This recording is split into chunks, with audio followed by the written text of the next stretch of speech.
There is a moment between waking and reacting when the morning is still unclaimed. It may last only a few seconds, but something will reach for it. Noise will ask for attention. Urgency will present its demands. Fear will begin interpreting what has not even happened yet.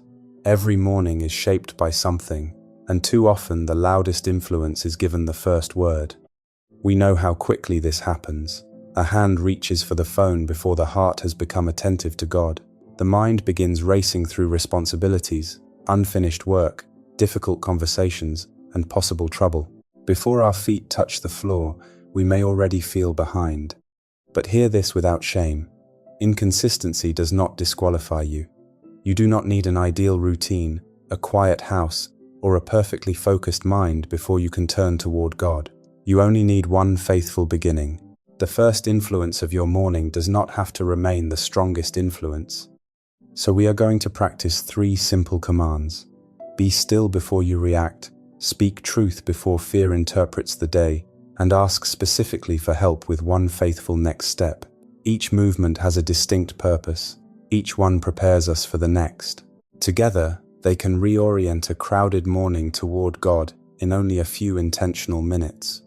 We will walk through all 3, and then we will pray through them together in one complete guided prayer. Do not merely collect another devotional idea. Remain present. Practice it now, even if this morning has already become rushed or scattered.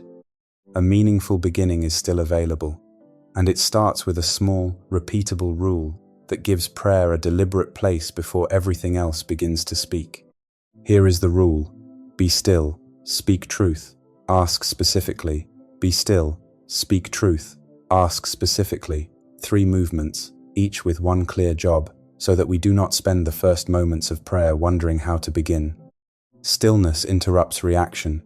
It creates a pause in which urgency is no longer directing every thought. Spoken truth redirects interpretation.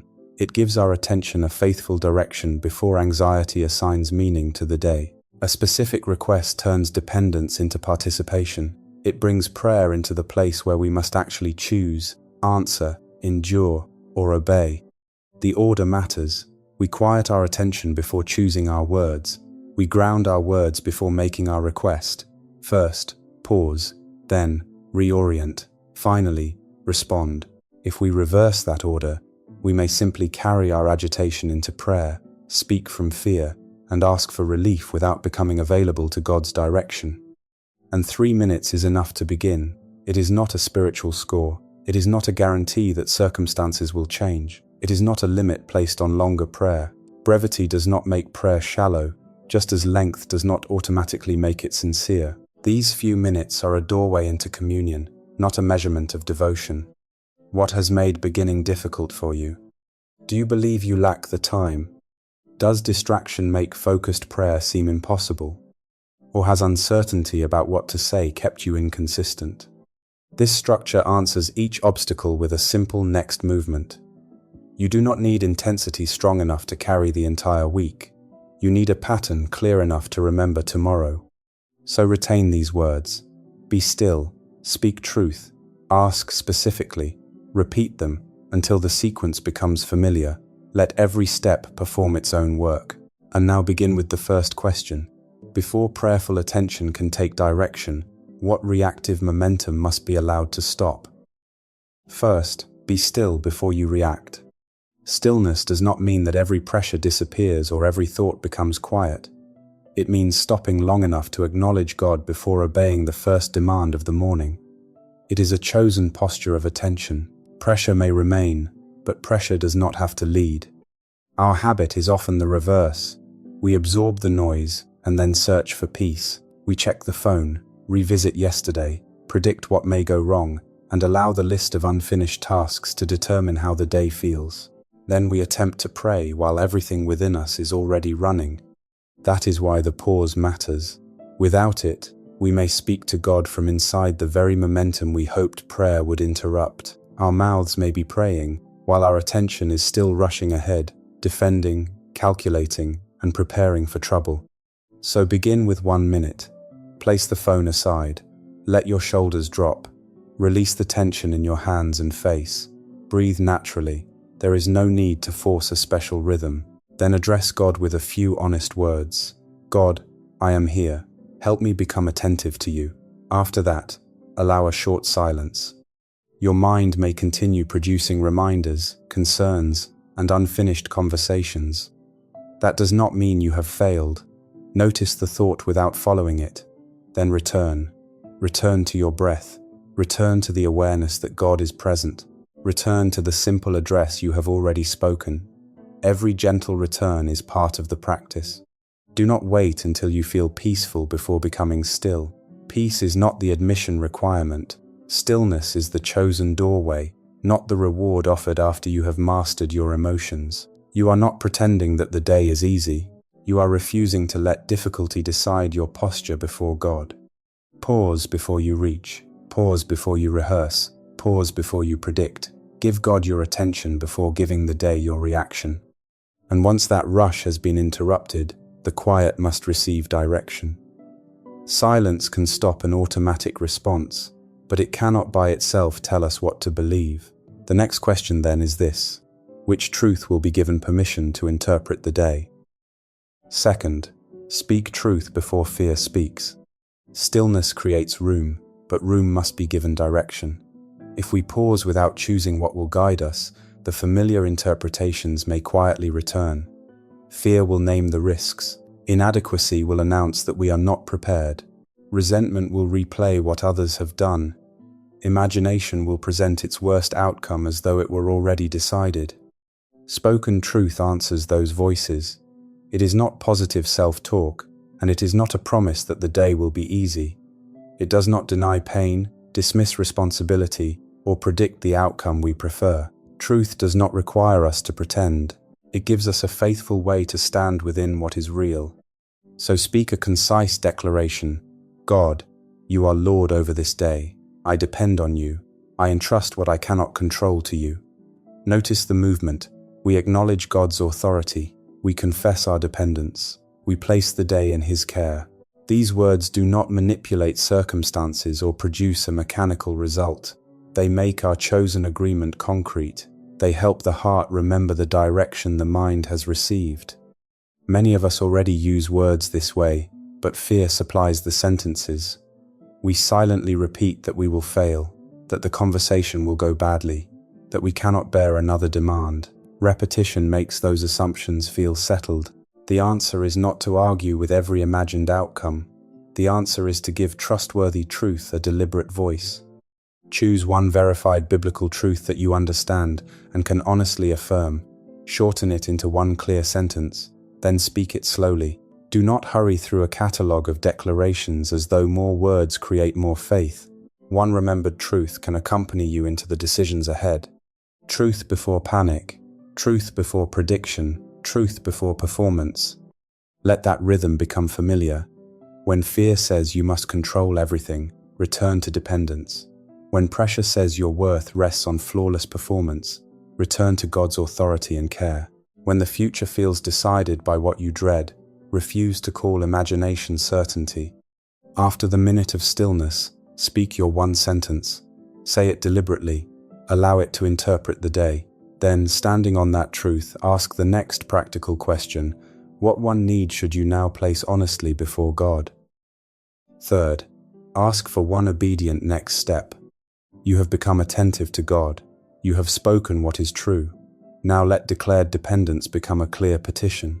A specific request turns general dependence into present tense participation. It names the place where trust must become obedience today. Our tendency is often to rush through every concern at once. We move from task to task, person to person, problem to problem, until prayer sounds like an anxious inventory. Or we remain so broad that we ask God to bless the entire day without acknowledging where we actually need His help. Both responses can keep the heart at a distance from its deepest need. So choose one place. Perhaps you need wisdom for one decision, patience in one conversation, courage for one responsibility, restraint in one temptation, or strength for one burden. These are not universal answers. They are prompts that help you recognize your own point of dependence. Ask yourself honestly, where, today, am I most likely to rely only on myself? Do not answer with shame. Answer with attention. The place where self-reliance is strongest may be the very place where your prayer needs to become most concrete. Name the situation, then name the help you seek. God, as I face this situation, give me the grace I need to take the next faithful step. Specificity is not an attempt to control God. You are not prescribing His response, demanding your preferred result, or securing a guarantee that difficulty will disappear. You are bringing your actual need into His presence. You are saying, "This is where I am limited. This is where I need your help. Make me willing and able to obey." Notice that the request is for help with the next step, not mastery of the entire outcome. You may not know how everything will unfold. You do not need to know. Ask for what will help you act faithfully in the responsibility immediately before you. One situation, one needed grace, one obedient beginning. Now the full practice is complete. Become still before reaction takes command. Speak what is true before fear supplies its interpretation. Then ask specifically for the help you need to take the next faithful step. Hold your request clearly. We are about to bring all three movements together and practice them as one prayer. We have walked through each movement separately, but a practice becomes memorable when it is enacted, not merely explained. So gather the sequence into one simple rhythm. Pause, declare, ask. Pause before reacting. Declare what is true before fear interprets the day. Ask for the help you need to take the next faithful step. You do not need polished language or an impressive prayer. Attention, truthfulness, and honest dependence are enough to participate. Bring the morning as it is, and let these three questions prepare you. What am I carrying? What is true? Where do I need help today? In the prayer that follows, we will make room for a quiet pause. We will speak shared declarations that place our trust in God. Then there will be space for you to name one personal request without needing to explain or resolve everything. Do not remain only a listener to these words. Let your body become still, let your attention return, and hold your need honestly before God. Settle your posture, release the urge to hurry. And now, let us pray together. God, we come before you now. We bring you this day before we know how it will unfold, and we offer you this moment without rushing past it. We are here together, each carrying different concerns, yet all of us dependent on your grace. You know what entered this prayer with us. You see the unfinished tasks pressing for completion, the difficult memories that still trouble us, the demands we expect to meet, and the pressure we place upon ourselves. Nothing has to be hidden, nothing has to be settled before we draw near. We do not have to resolve the whole day before we can become present to you. So help us become quiet. We let our bodies settle. We breathe naturally, receiving this breath without trying to force peace or manufacture a spiritual feeling. As we breathe, remind us that we are not required to chase every thought that passes through the mind. We can notice what is there and gently bring our attention back to you. We are still before you. We surrender our hurry. Forgive us for acting as though every matter must be answered immediately and every burden must be carried at once. Teach us to move at the pace of faithfulness, not at the pace of fear. We surrender our need to control. We release the outcomes we cannot secure, the responses we cannot manage, and the uncertainties we cannot remove. Keep us from mistaking constant calculation for wisdom. Make us willing to trust you without demanding that the entire path be revealed. We surrender the fear of falling behind. When pressure tells us that we have already failed because everything is not finished, quiet that accusation. When comparison makes us restless, return us to the responsibilities you have actually placed before us. When anticipation pulls us into imagined trouble, bring us back to this moment of dependence. We are still before you.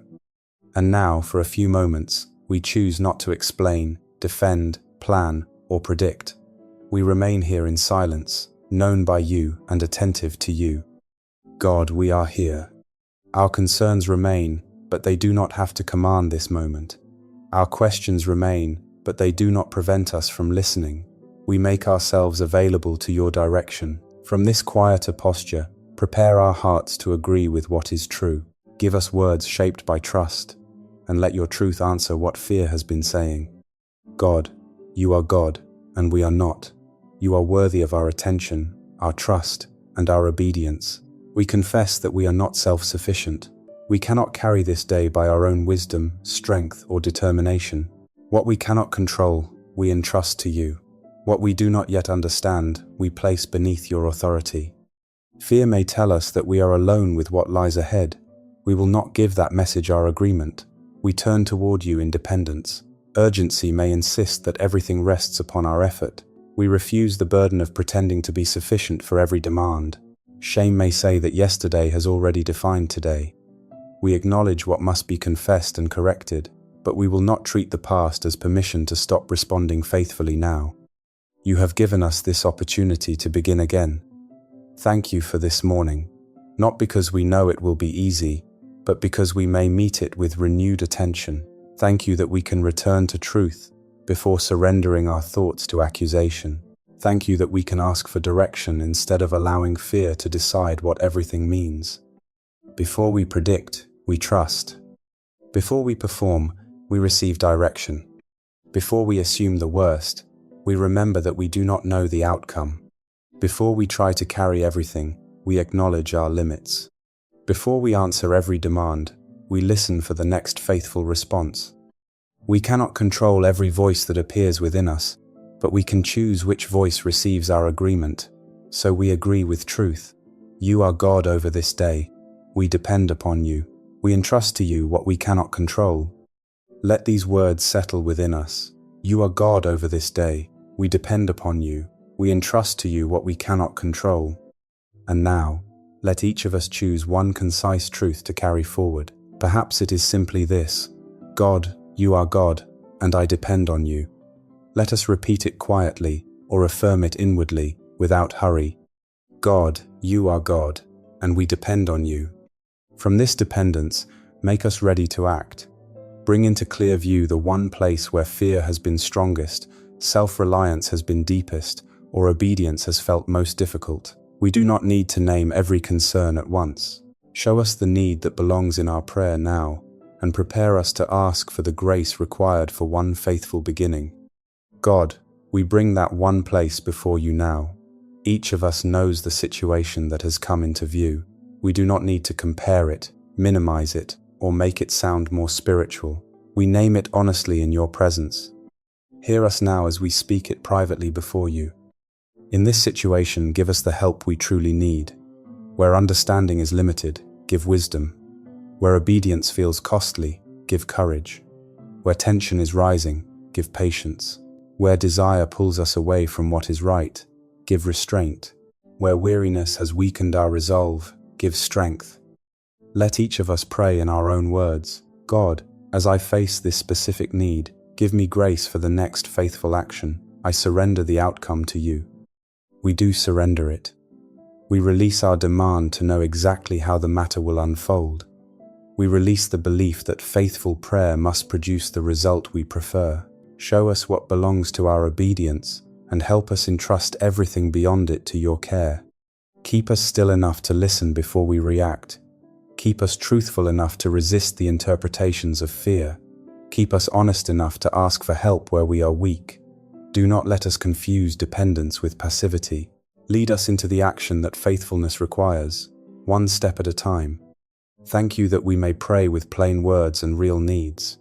Thank you that a small beginning can still be sincere. We praise you because our access to you does not depend upon a flawless routine, a quiet mind, or an impressive performance. When tomorrow is crowded, remind us to return. When we begin late, remind us to return. When we miss a morning entirely, teach us to begin again, without turning one interruption into surrender. We are not seeking a perfect record. We are learning a faithful first response. So we commit this simple sequence to memory and practice. Be still, speak truth, ask specifically. By your grace, we will pause before reacting, agree with truth before yielding to fear, and bring one clear need before you. You are worthy of our attention. Your truth is worthy of our agreement. Your help is necessary for our next faithful step. We praise you for receiving us here. We entrust this day to you, and we rise ready to obey what you place before us. Be still, speak truth, ask specifically, and before we move, We remain quiet for one final moment.